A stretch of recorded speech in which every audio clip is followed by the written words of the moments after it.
Hi guys, kamusta kayo? Katapos ko lang kasi doon kay Michael tsaka naglinis na rin ako dito. Tapos may pinapagawa nga pala si Michael doon sa kanila sa taas. Doon.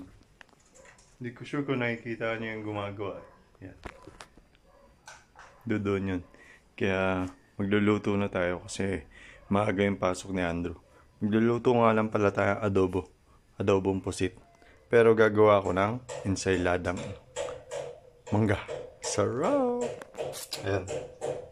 Nahiwa na pala ang tita to kanina. Ito, ihiwain ko lang pang ensaylada. So, paano? Tara, samahan nyo na ako. Magluto na muna tayo habang ginagawa itong ensaylada. Nagsala nga pala akong pan. Wait lang, lalagyan ko lang mantika. So, okay na guys. Pwede na tayo mag-umpisa. Gigisa lang muna natin itong bawang.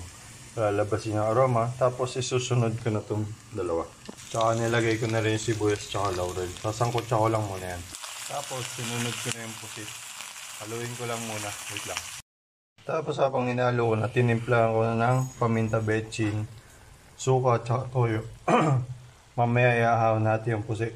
Lulutuin natin yung sabaw niya. So okay na guys, pwede na natin tanggalin yung pusit. Wait lang.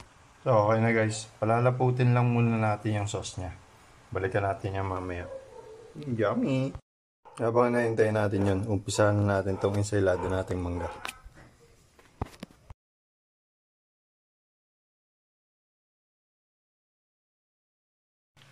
So guys, pwede natin ibalik itong pusit. So pwede na yan guys, okay na yan. Pero magluluto pa tayo. Natirang galunggong kahapon. Prito na rin natin.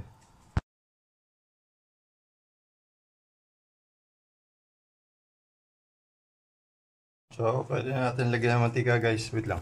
Okay na guys, mainit na. Yan na. Dito lang natin yan. Kasi ginagawa pa natin yun.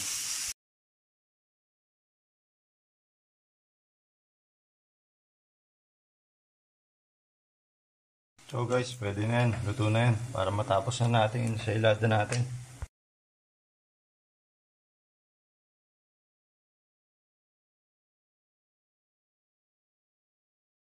So paano guys, nakaluto na tayo. Ayun o. Yummy! Yum po. So po to. Haluin ko pa yan eh. Tara, kain tayo.